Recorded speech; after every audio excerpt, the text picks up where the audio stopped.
Kisah Arya Penangsang berasal dari Kesultanan Demak, Provinsi Jawa Tengah. Kisah ini menceritakan tentang perebutan tahta di Kesultanan Demak. Arya Penangsang merupakan adipati yang berkedudukan di Kadipaten Cipang Panolan, Jawa Tengah. Ia memiliki sifat pendendam. Arya Penangsang merupakan putra Raden Kikin. Ayahnya tewas di tangan Sunan Prawata dalam sebuah peperangan yang memperebutkan tahta Demak untuk menggantikan Sultan Trenggana. Akhirnya, Sunan Prawata dinobatkan sebagai Sultan Demak. Arya Penangsang ingin merebut tahta Demak dari Sunan Prawata.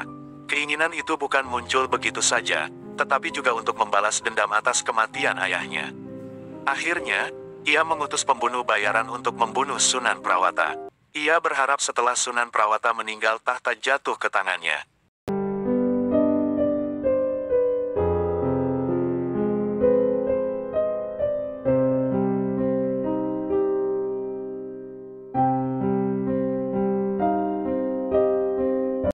Rupanya, harapan Arya Penangsang meleset. Tahta Demak justru jatuh ke tangan menantu Sultan Trenggana, Mas Karebet alias Jaka Tingkir yang bergelar Sultan Hadiwijaya. Dendam Arya Penangsang dalam pemerintahannya, Sultan Hadiwijaya memindahkan kerajaan ke Pajang dan mengganti nama menjadi Kesultanan Pajang. Sementara, Demak menjadi kabupaten yang dipimpin Adipati Arya Pangiri. Dendam Arya Penangsang semakin berkobar mengetahui hal tersebut. Lalu, ia mengutus Abdi Cipang untuk membunuh Sultan Hadiwijaya.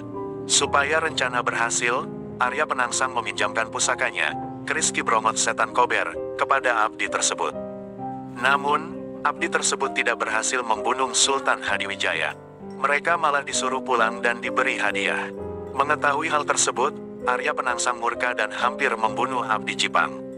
Namun, kemarahannya berhasil diredakan oleh Sunan Kudus yang bijaksana.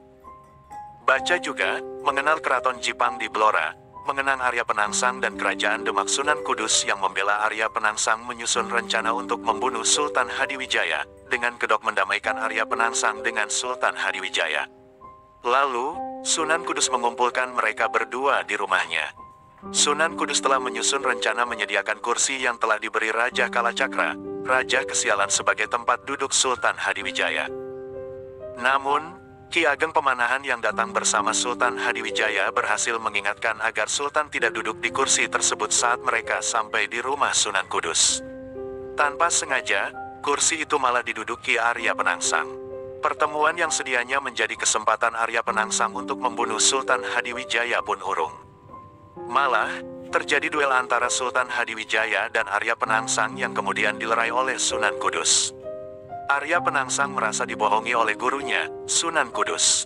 Namun, Sunan Kudus mengingatkan kelalaiannya menduduki kursi yang seharusnya diduduki Sultan Hadiwijaya.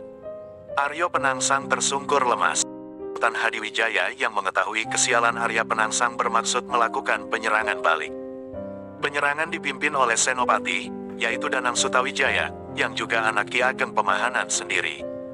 Dalam penyerang tersebut, Ki Ageng Pemanahan merundingkan bersama Ki Juru Amertani. Oleh Ki Juru Amertani, Sutawijaya disarankan menggunakan kuda betina putih untuk menggoyahkan kuda Gagak Rimang, tunggangan Arya Penangsang. Selain itu, serangan dilakukan di bantaran Sungai Bengawan sore.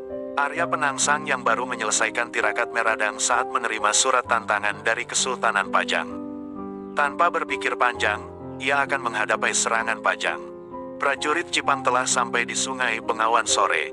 Atas saran Ki Juru Amertani dan instruksi Ki Ageng Pemanahan, prajurit Pajang diminta mengejek prajurit Cipang supaya mereka menyeberang Sungai Bengawan sore. Taktik tersebut berhasil, prajurit Cipang menyeberang Sungai Bengawan sore. Prajurit Cipang yang telah kelelahan menyeberang sungai berhasil dikalahkan prajurit Pajang. Merasa dipermainkan, Arya Penangsang semakin tersulut emosi ditambah dengan kudanya yang sulit dikendalikan karena tertarik dengan kuda betina Danang Sutawijaya yang telah dipotong ekornya. Kesaktian Arya Penangsang situasi tersebut tidak disia-siakan Danang Sutawijaya. Ia langsung menghunuskan tombak Kiai Pleret, senjata wasiat Sultan Hadiwijaya, ke perut Arya Penangsang hingga ususnya terburai berlumuran darah. Dalam kondisi usus terburai, ia masih bisa mengejar Danang Sutawijaya. Usus yang terburai hanya disampirkan ke keris Setan Kober. Dalam pertarung tersebut, Danang Sutawijaya hampir kalah. Arya Penangsang bermaksud menghunuskan kerisnya ke dada Danang Sutawijaya, namun ia lupa bahwa ususnya tersampir ke keris. Sehingga sewaktu Arya Penangsang mencabut keris dari wadahnya, ususnya terpotong. Karena kesaktiannya, ia belum mati walaupun ususnya sudah terpotong. Ia hanya diam tak bergerak. Ki Ageng Pemanahan tahu bahwa Arya Penangsang belum mati kalau belum terhisap ubun-ubunnya. Lalu, Danang Sutawijaya melaksanakan perintah ayahnya untuk menghisap ubun-ubun Arya Penangsang. Seketika, Arya Penangsang gugur. Pesan moral dalam cerita tersebut adalah orang yang memiliki sifat bengis maupun pendendam akan mendapatkan musibah. Hal tersebut terjadi karena hati dan pikirannya telah digerogoti sifat dendam sehingga ia menjadi kalap. Demikian kisah ini mengutip Kompas.com oleh Dini Daniswari tanggal 4 Maret tahun 2022, pukul 14.32 waktu Indonesia bagian Barat. Semoga bermanfaat.